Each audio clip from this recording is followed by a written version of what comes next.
name is Hailey. I am Taiwanese, I'm a Hong Konger, I'm American. I was born and raised in Taiwan, and currently I'm based in Vietnam working for Knowmads Hanoi. So today I'm going to talk about how I use things that are commonly seen as guilty pleasures to make the world a better place. But before that, I have to tell you how it all started. My mom was born into a family of refugees. So in 1949, the Communist Party took over China, and the wealthy and the educated people had to flee the country. So they fled to Taiwan. And that's why everything of them was taken away. And that's why I'm always very passionate about creating a world where no one's freedom or happiness will be taken away. And I've tried many different things. I worked at hospitals, and I worked in rural areas in the Philippines. But I realized there's one group whose voice is unheard, and that's animals. So I decided to start to speak up for animals. Because I love animals, I don't eat them. And that means I don't eat meat, eggs, dairy, milk, honey, gelatin. Gelatin is commonly found in marshmallow and a lot of stuff. And so I started to work at an animal rights organization for 5 years, trying to use facts to educate people about the benefits of a vegan diet. For example, research has shown that animal protein has been linked to diseases such as cancer, heart disease, strokes, and others. And from the environment point of view, a United Nations report has shown that animal agriculture is the top contributor to the world's most serious problems when it comes to the environment. And also, we're currently growing food that's enough to feed 10 billion people, but there's 1 billion people in the world starving every day because we're feeding the majority of the grains to animals who we later raise and kill for food. And there's another aspect, and that is very obvious, that's the animals. Scientists have found that animals have feelings just like we do, but we don't really need scientists to tell us that. We know that they have families and friends, and they have emotions just like we do. And I've always felt very connected to animals. But after working at an animal rights organization for 5 years and trying to use facts to educate people, I realized that facts don't work for everyone.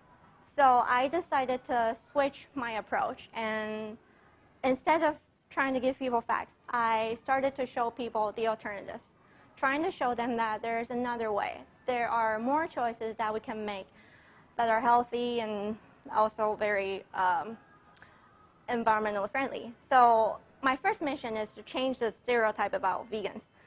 When it comes to vegans, people think, okay, that's what vegans eat. And trust me, if you ask anyone that I know, I don't eat salads. I probably should eat more, but I don't eat enough. Instead, that's what I eat.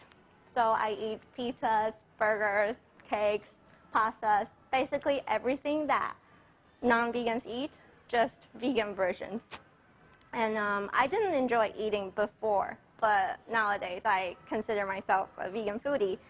I started my Instagram account, so I post about vegan food that I eat and information on health and travel tips and all that.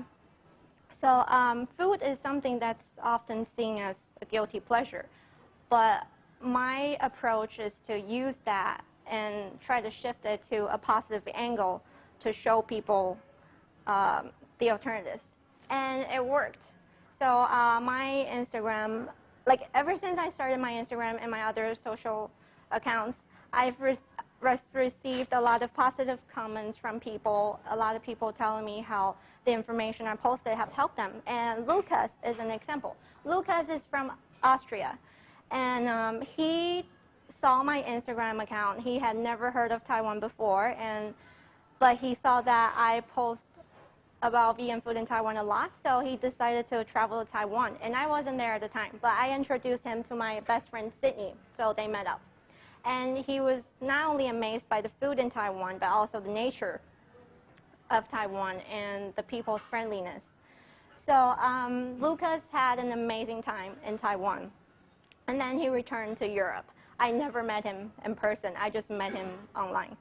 But after he went back, he told his friend Michelle, who's American, about the vegan food in Taiwan. And so Michelle also went to Taiwan. And when Michelle was in Taiwan, I was there. So I managed to meet up with Michelle on her last day.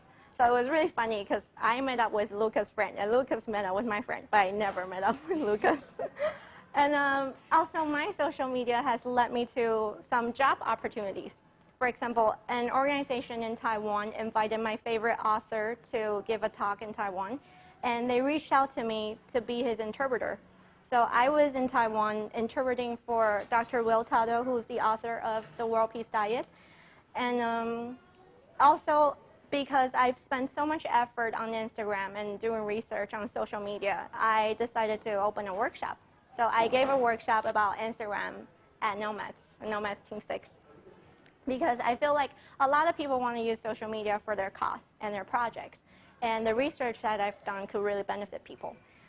And my dream is to create a world where everyone is equal, where everyone is free and no one's life or happiness will be taken away from them. So my next step would be to keep doing what I'm doing and also ultimately to start my own vegan leadership program. So basically, food and social media, these things can be seen as totally waste of time, like you just waste your time browsing through social media and all that, but it doesn't have to be. Food, social media, they can be used for a good cause, and that's what I've been trying to do. Thank you.